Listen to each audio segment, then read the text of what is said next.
I come alive in the dark, and I keep getting stronger. My limit's the sky. I do the impossible, impossible.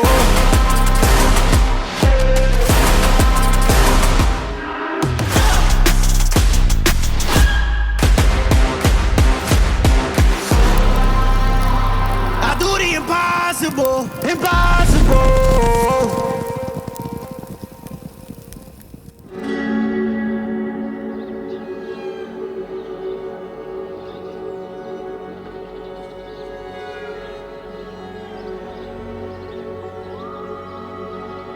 Slip joint is a mechanical mechanism knife to where the blade works against the spring, and it has to work in 3 positions to work. So it's kind of a tough knife to build and make function correctly.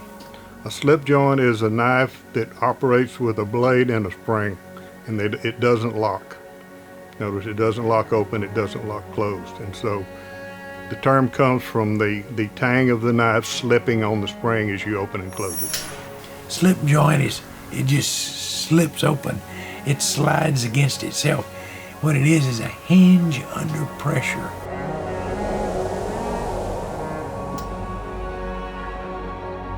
I'm Bubba Crouch. My name is Bill Ruple. My name is Pat West, and I started making knives about 1982.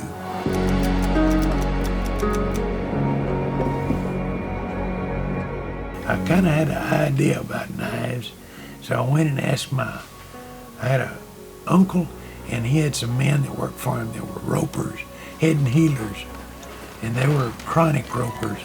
And so I went and asked them, I said, hey guys, I said, I want to do something, I need to do something. I was either going to rope or build knives. I said, can you make any money roping? Oh, they thought that was funny. Not only can you not make any money roping, said it costs you a lot. I said, I think I'll build knives then. So I fooled around and talked to people, but the main deal I got was out of books. It showed you what the deal was. And so my first knives were so crude and so rough, but what I got to doing is just buy a pocket knife at the store, take it home, punch the blade out of it, I make a blade that's identical to that blade, put it back in. So finally I got to building my own boxes and blades. Got to doing it for a number of years, and Bill came out there. Bill's a peanut farmer. And I was farming peanuts over in Charlotte, and that's how I knew Pat West, but was needing something to do in the winter months. I was really struggling with doing nothing, working all summer and then nothing to do in the winter. So I knew Pat was building knives, and I was fascinated by what he was doing, and so I asked him if he would teach me what he was doing, and he agreed to do that. If it wouldn't have been for Pat, I wouldn't be making the knives I'm making today. I probably would have never made one. Like I say, we were childhood friends. We grew up together. We'd known one another our whole lives. It's been a real treat and a real journey. Mainly made slip joints. And I probably in my life, I've made 1,700 of them. I don't know how many, but I made them for about 25 or 30 years, and then I just quit one day. My hands were getting really sore and tired, and we drilled an all well, and so I could afford to quit. We have a ranch that neighbors Pat West, and in Charlotte, Texas, south of Charlotte. I'd see Pat's knives, and I always wanted one, and I was just like in awe of them, and so back then I couldn't afford one of them, and I went to Pat's house there, and he said, you need to come over and learn how to build knives. So I went over and I built a knife with Pat. I watched him build one, then he helped me build one, which he probably pretty much built it, but yeah, I've got it in my pocket today. So, but he had already retired, or was right at the point of retiring, so he told me to go, over to Bill and let Bill help me. Well, when I first met Bubba, I told my wife that night, he came over and we had a knife lesson, and I told my wife that night, I said, well, honey, I don't know about this one. But Bubba Crouch he spends his life trying to cover up the fact that he's got a heart bigger than a basketball. That's Bubba Crouch in a few words.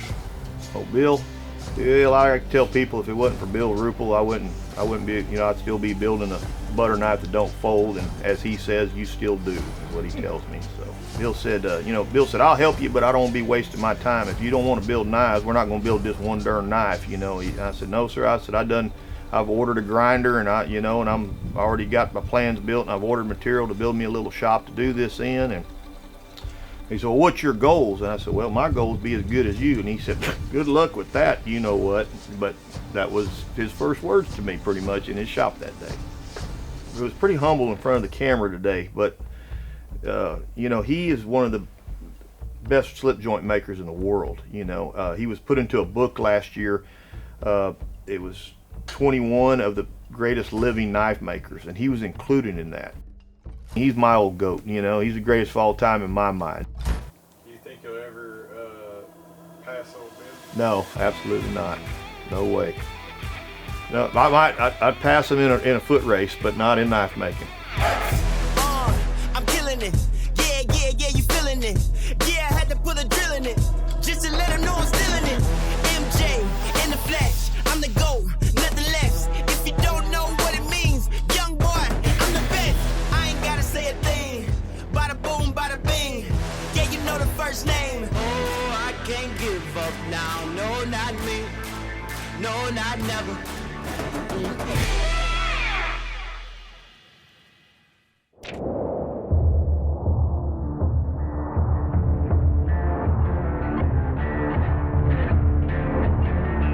14 guys here locally, and some not locally, but most of them are local, all made a knife in my style and gave that to me at the Blade Show in Atlanta.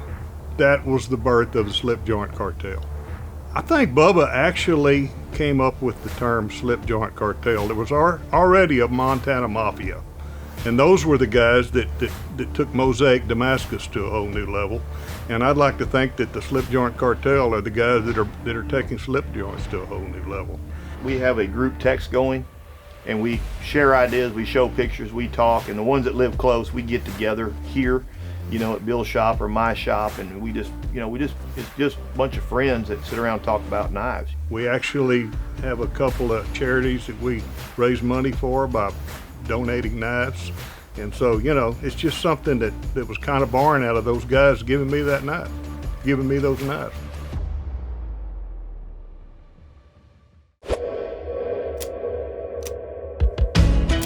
Got an edge I'm holding like a pocket knife. Hello, I'm Bobby House. I'm a member of the Slipjoint Cartel. We're all good friends. We share information between ourselves. It's a good community for us. Bill Ruple he's 33 years, I think, in the building. A super person. His knowledge is free. He divulges anything you want. He'll help you do anything you want. And just a very good person. Bubba Crouch is an interesting fella.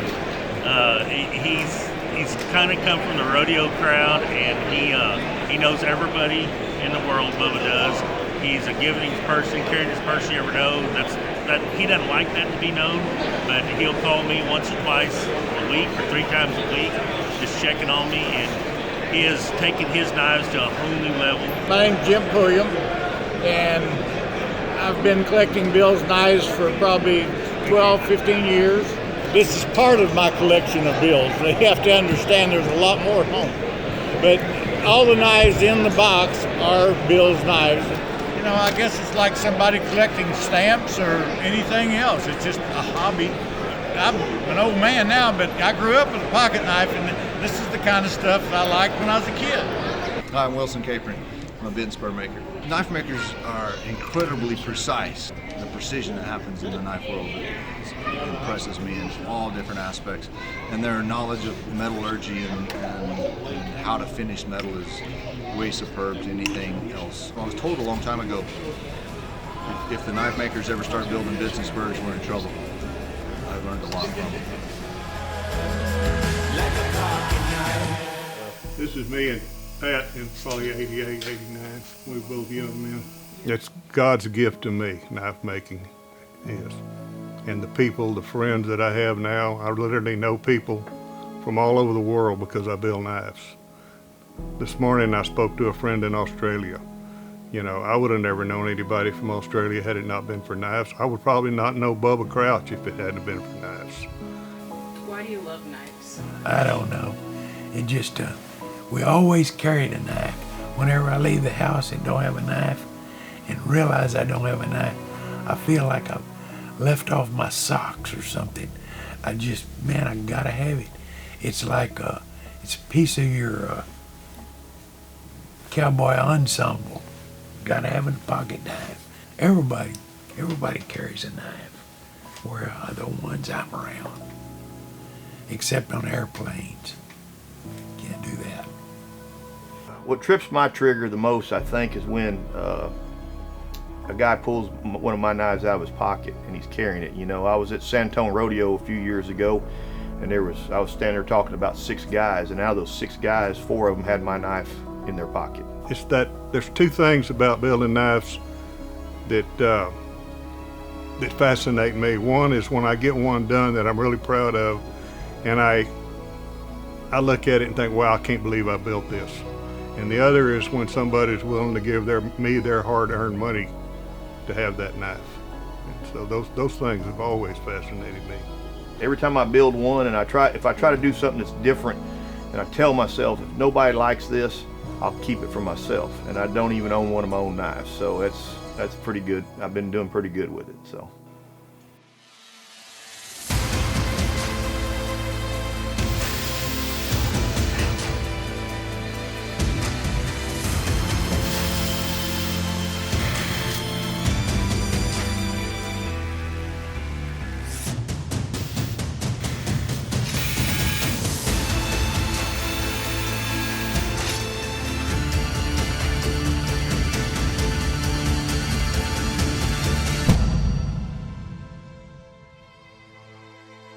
When you get into knife making, you know, you see so much on YouTube, and there's so many there's so much information out there now compared to, say, when Pat West started. When Pat West started, you know, he was reading books and he was buying knives and taking them apart to learn. There's a lot of information out there, and there's also a lot of makers that will help you. I've had guys come to my shop and I've helped them, and I think that somebody helped you, so help the next guy, you know, and pass that knowledge on.